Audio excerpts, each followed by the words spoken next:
The constant hum of machinery filled Deep Space Repair Station 7 as Tom Richards sipped his morning coffee. Through the massive observation window, he watched the usual traffic of human cargo ships and mining vessels drift past, their hulls gleaming in the light of the nearby star. After 15 years as lead engineer, he thought he had seen everything. He was wrong. "Sir," Jack, his young assistant, burst into the office. His face was red from running. "You need to see this. Now." Tom set down his coffee and followed Jack to the main hangar. He stopped dead in his tracks. Floating in the docking bay was the largest ship he had ever seen. Its silver hull sparkled with strange patterns that seemed to move on their own, and its design was unlike anything humans had built. "It's a Stellar Federation diplomatic vessel," Jack whispered, his voice filled with awe. "They say their main drive is failing." The Stellar Federation was the most advanced alliance of alien species in known space. They rarely entered human territory, considering humanity too primitive to be worth their time. Yet here one of their ships was, requesting repairs at a human station. 3 tall figures emerged from the ship. They had blue-tinted skin that reflected light like polished metal, and their long fingers ended in points that looked perfect for manipulating delicate machinery. The tallest one stepped forward. "I am Captain First Rank Reed of the diplomatic vessel Star Whisper," the alien said in perfect English. "Our primary drive system has malfunctioned. Our diagnostic computers cannot identify the problem, and we require immediate assistance." Tom noticed the tension in the captain's voice.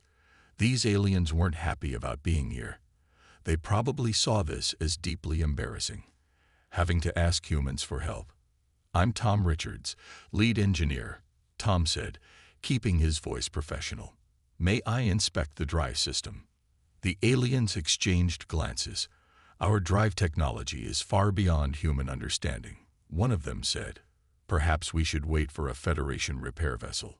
"The nearest Federation repair station is 3 weeks away at your current speed," Tom pointed out. "We can at least take a look. No charge for the inspection." After a brief discussion in their own language, they agreed. Tom and Jack followed them into the ship.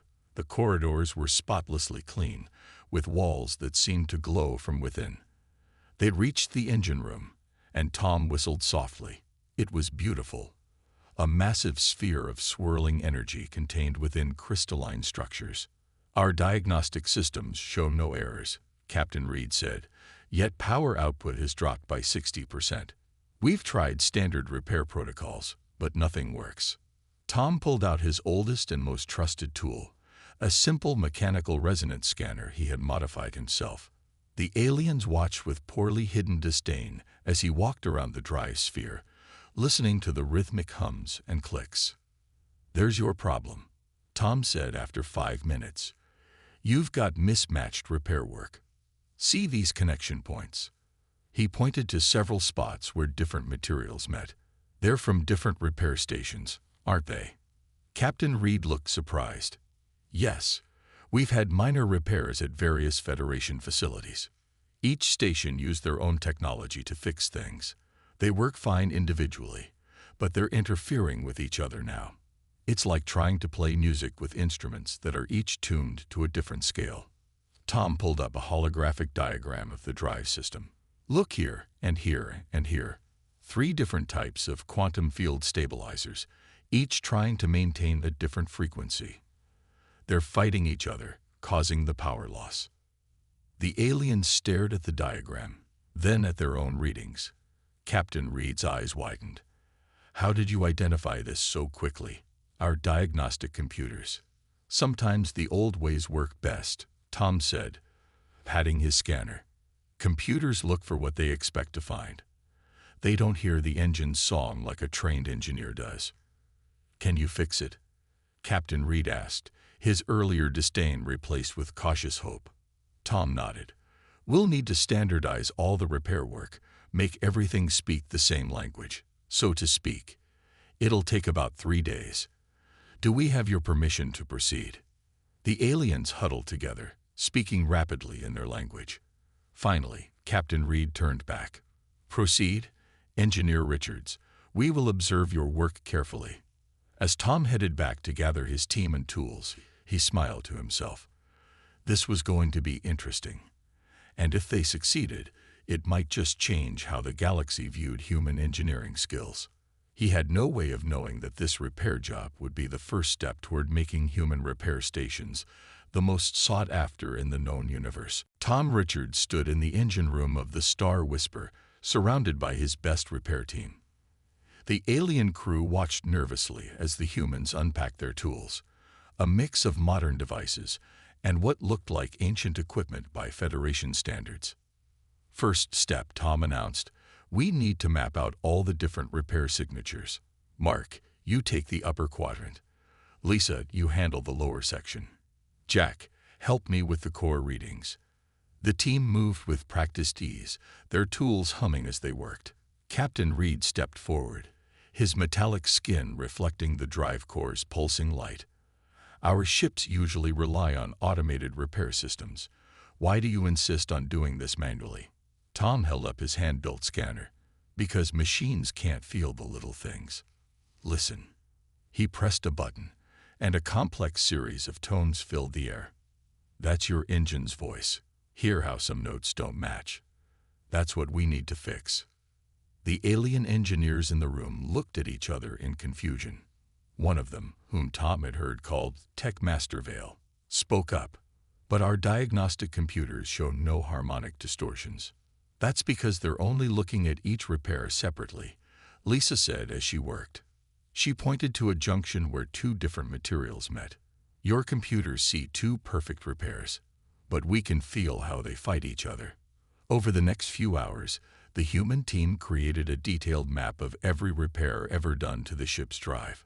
They used holographic markers to highlight each different technology, creating a rainbow of colors around the drive sphere. "See this pattern?" Tom asked, gesturing to their completed map.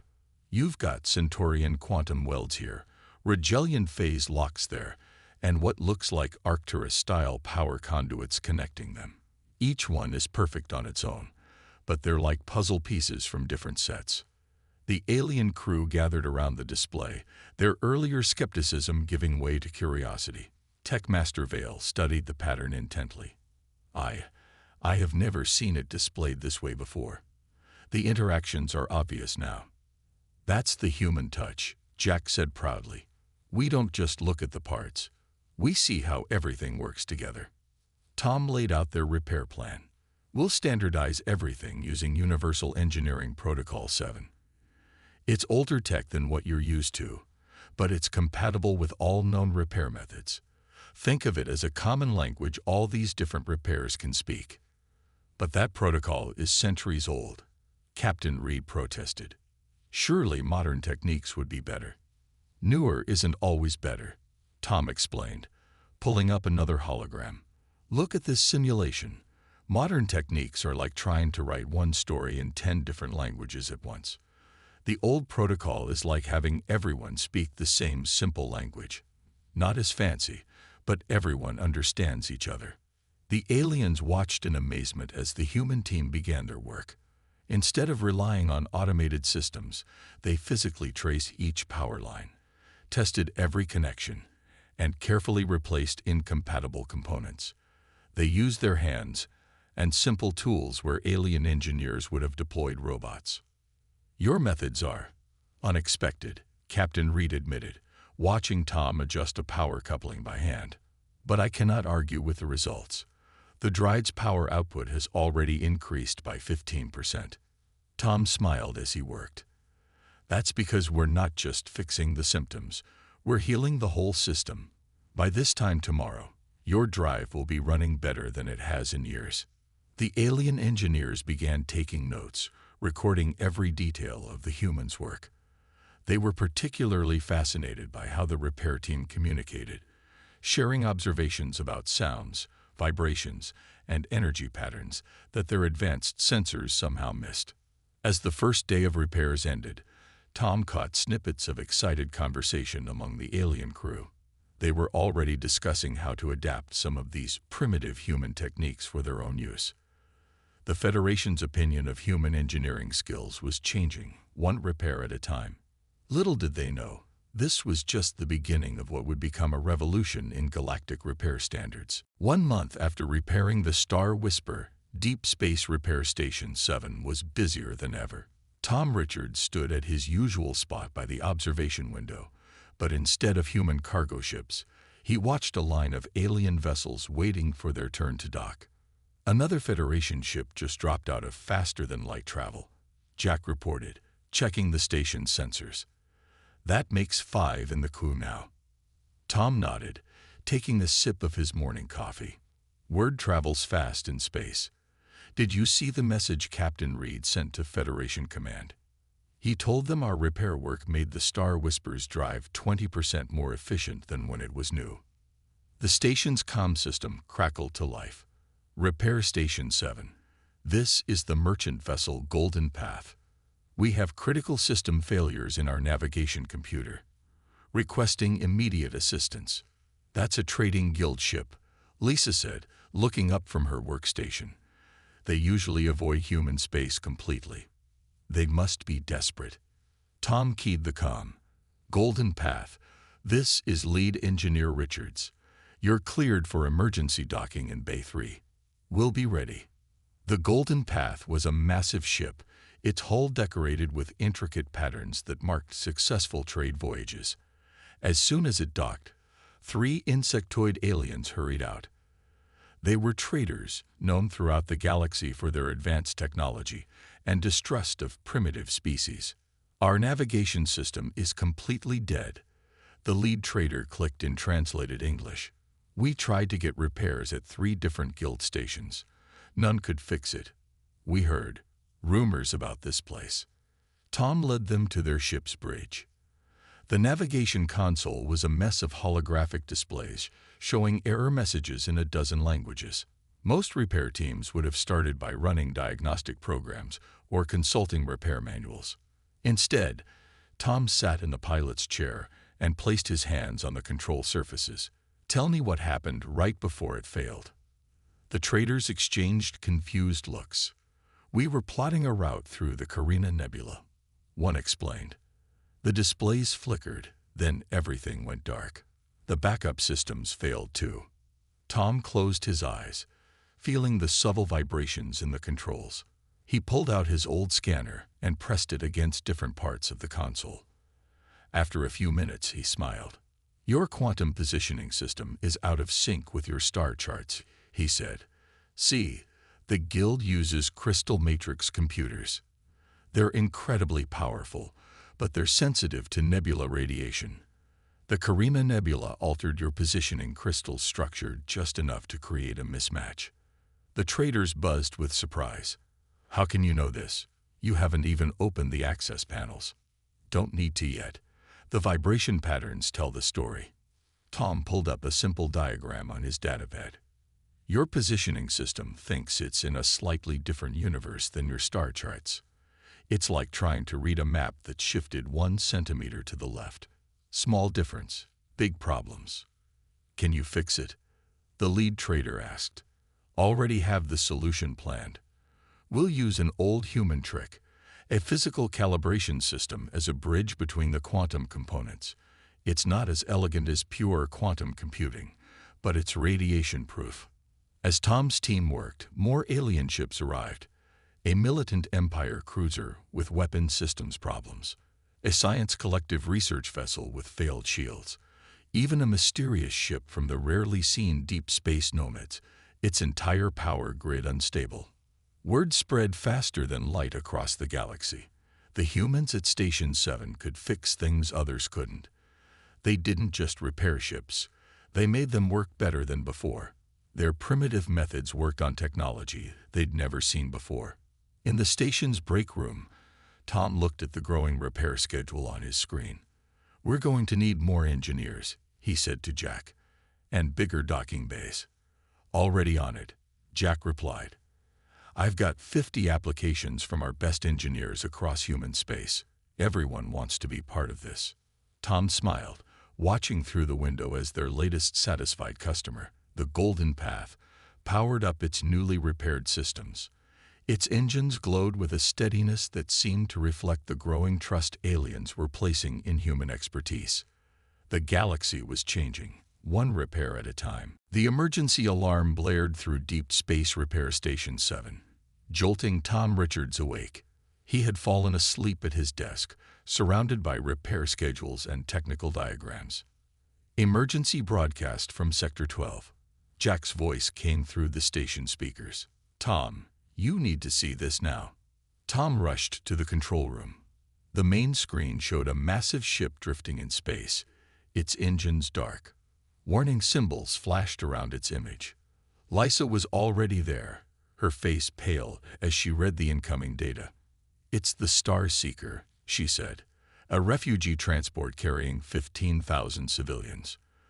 Their main engine just had a total failure." The Star Seeker was one of the largest civilian ships ever built. It carried refugees from a dying star system, families seeking new homes in safer parts of the galaxy. Now it floated helpless in space, its life support systems running on backup power. "They've already called 3 different repair stations," Jack reported. "The Stellar Federation's best engineers say the damage is too severe. The ship's captain is asking if we'll try." Tom studied the sensor readings.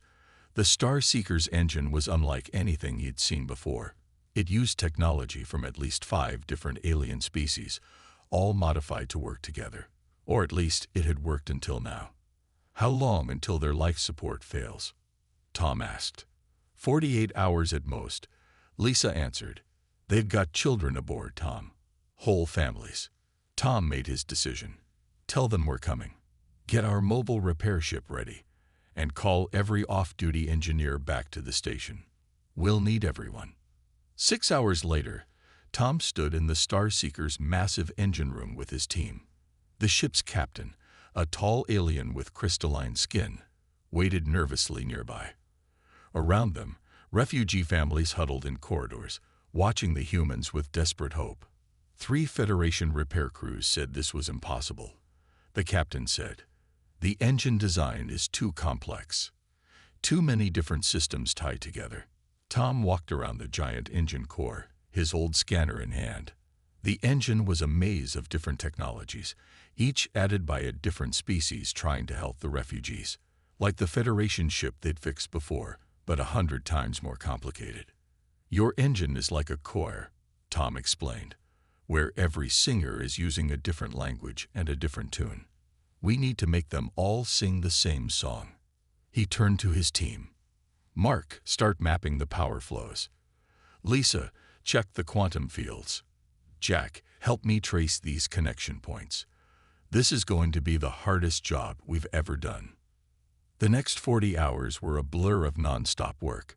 Tom's team stripped down systems, rebuilt connections, and rewired entire sections of the engine. They worked in shifts, catching quick naps when they could. Every hour, the backup power levels dropped lower. Other alien engineers watched in amazement as the humans used simple tools to fix advanced technology. They didn't rely on computers or automated systems. Instead, they traced every connection by hand, feeling the energy flows, listening to the engine's rhythms. 8 hours of life support left, Jack reported, his voice tired. "But look at this." On his screen, the engine's power readings were starting to stabilize. The different systems were beginning to work together, finding a common rhythm. Tom adjusted one final connection, and suddenly the engine hummed to life. The refugee families cheered as the lights brightened. The captain rushed to check the readings, his crystalline skin glowing with relief. "Full power restored," he announced. "The engine, it's running better than it ever has." "How did you do this?" Tom looked at his exhausted team, proud of what they had accomplished. "Sometimes the hardest problems need the simplest solutions. We just helped your engine find its harmony."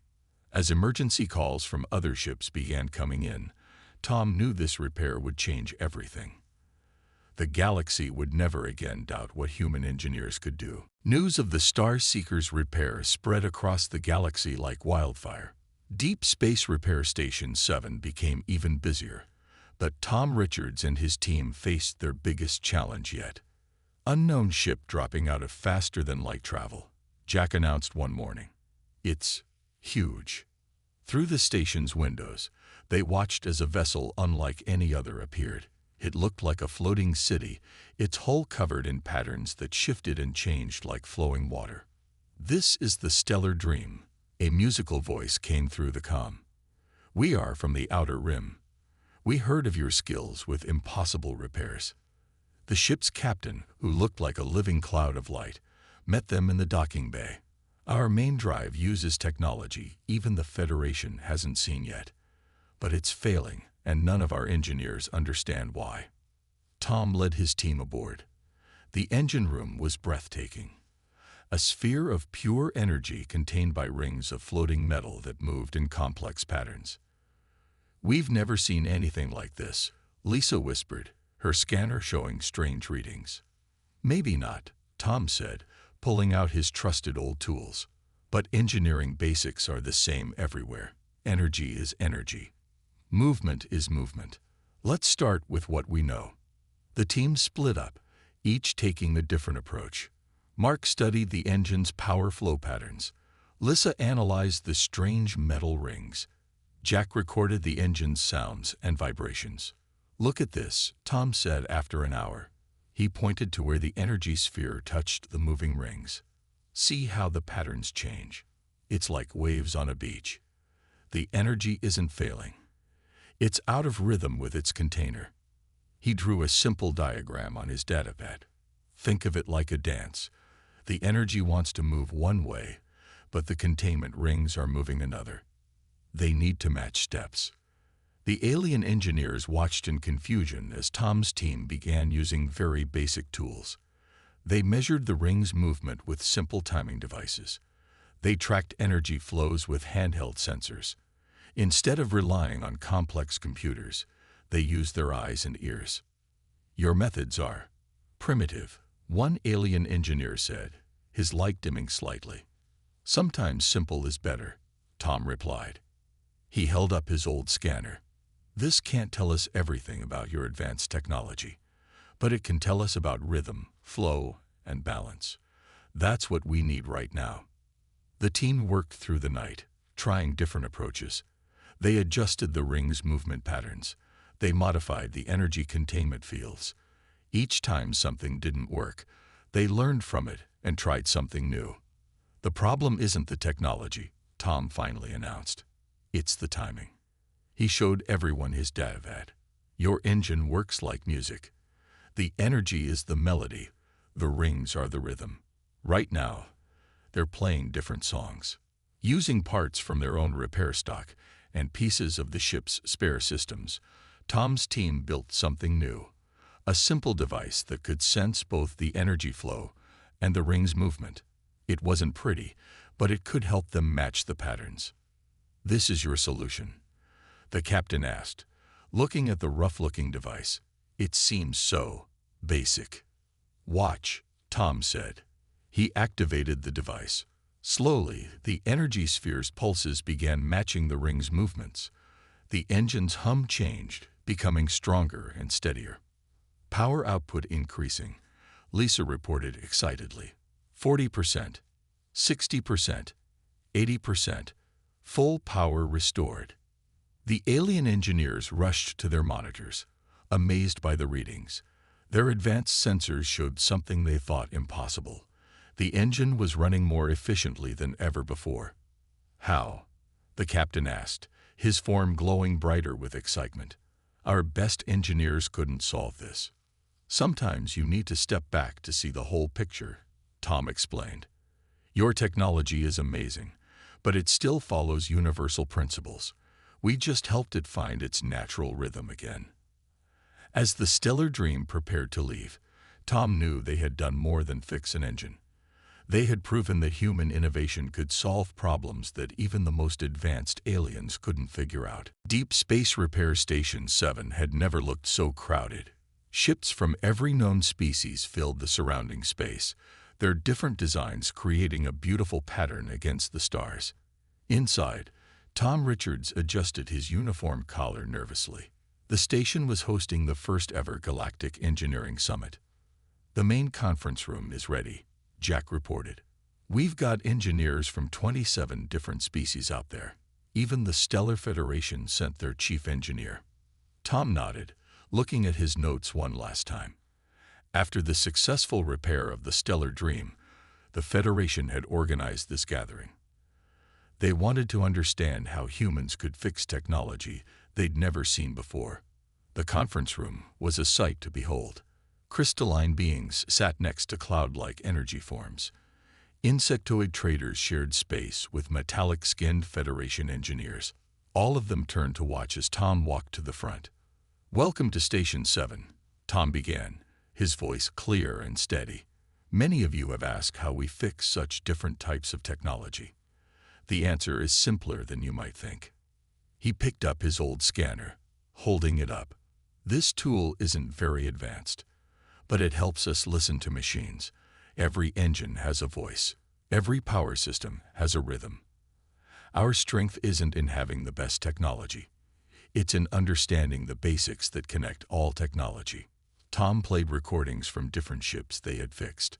The Star Whisper's quantum drive, the Golden Path's navigation system, the Star Seeker's hybrid engine, and the Stellar Dream's mysterious power core. "Hear that?" he asked.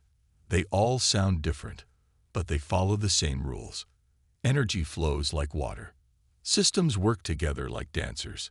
When something breaks, we don't just read the manual, we feel the problem." The alien engineers leaned forward, fascinated. A Federation tech master raised his hand. "But how do you repair systems you've never studied?" "By remembering that all technology, no matter how advanced, follows universal laws," Tom explained. He drew a simple diagram showing energy flows. Whether it's a human cargo ship or a Federation cruiser, power has to flow smoothly. Parts have to work together in harmony. He showed videos of his team working. Humans using simple tools to fix advanced alien technology. Engineers feeling vibrations, listening to sounds, and watching energy patterns. "Your diagnostic computers are amazing," Tom continued. "They can spot tiny problems we could never see. But sometimes they miss the big picture because they focus too much on the details. Human engineers are good at seeing patterns, making connections, and trying new things." A trader clicked its mandibles thoughtfully. "This is why you sometimes use older technology in repairs." "Exactly," Tom said. "Newer isn't always better. Sometimes a simple solution works better than a complex one. It's like building a bridge. You can use fancy materials, but if the basic design is wrong, it will still fall." He invited other human engineers to share their experiences. Lisa talked about fixing quantum computers with mechanical parts. Mark explained how they adapted old Earth repair techniques for alien technology. Jack showed how they combined different species repair methods to solve new problems. The alien engineers started sharing too. They talked about problems they had faced, asking how humans would approach them. Soon, the room was filled with excited discussion as different species shared their knowledge. "This is what we do best," Tom said, watching the exchanges with pride. "We learn from everyone. We try new things. We aren't afraid to combine old and new ideas. That's the real secret of human engineering." As the summit continued, Tom saw understanding dawn in the aliens' eyes. They were starting to see that humanity's primitive approach had its own kind of wisdom. The galaxy's most advanced species were learning that sometimes the simplest solutions were the best. The future of galactic engineering was changing, and humans were leading the way. Not with advanced technology, but with creativity, understanding, and the willingness to learn from everyone. 1 year after the Galactic Engineering Summit, Deep Space Repair Station 7 looked very different. The station had doubled in size, with new repair bays stretching out like spokes on a wheel. But the biggest change was in Tom Richards' classroom. "Remember," Tom said to his students, "engineering isn't about having the fanciest tools. It's about understanding how things work together." His class was unlike any other in the galaxy. A young Federation engineer practiced with simple human tools, while a trader apprentice learned to feel engine vibrations. A cloud-like being from the outer rim studied old Earth repair manuals with glowing interest. Teacher Tom, the Federation student, called out, his metallic skin shimmering with excitement. I think I found the problem in this practice engine. The power flow feels rough, like music that's out of tune. Tom smiled proudly. That's exactly right. What's your solution? I could use the automated repair system, the student said. But I think maybe the simple way is better. Like you taught us, feel the rhythm, adjust by hand, make small changes until it's smooth. Now you're thinking like a human engineer, Tom said. The whole class watched as the student made careful adjustments with basic tools. The engine's hum changed, becoming steady and strong. Jack entered the classroom, carrying a datapad. Just got the latest numbers, Tom. There are now 50 human repair stations across the galaxy. Every one of them has alien apprentices learning our methods. The news didn't surprise Tom. After the summit, the Federation had officially recognized human repair certification as the galaxy's highest standard. Ships of all species proudly displayed the Human Certified Repair Seal, knowing it meant their systems were working in perfect harmony. Did you see the new Federation ships? Lisa asked, joining them. They're using some of our ideas in their design. Simple backup systems alongside their quantum technology. They say it makes the ships more reliable. Even the Trading Guild had changed its ways. Their newest vessels combined advanced alien technology with human engineering principles. When something broke, it could be fixed with either high-tech tools or simple human methods. Teacher Tom, the cloud-like student, glowed brightly. Why did aliens think humans were primitive before? Your methods work so well. Tom thought about how to explain it simply. Sometimes people think newer and more complicated means better. They forget that understanding the basics is the most important thing. It's like learning to walk before you run. He looked around his classroom, seeing the future of galactic engineering. These students would take human repair methods to every corner of space. They would combine the best of human innovation with their own species' technology. Today's assignment, Tom announced, is about working together. Each of you comes from a different world, with different ways of fixing things. I want you to share your knowledge, find what works best, and create something new. The students grouped up eagerly. The Federation engineer showed others how quantum fields worked. The trader explained their crystal computing methods. The cloud being demonstrated energy pattern recognition. Each one also used the human tools and techniques they had learned. This is what we hoped for, Tom said quietly to Jack and Lisa. Not just teaching them our ways, but learning from them too. Making something better than any one species could create alone.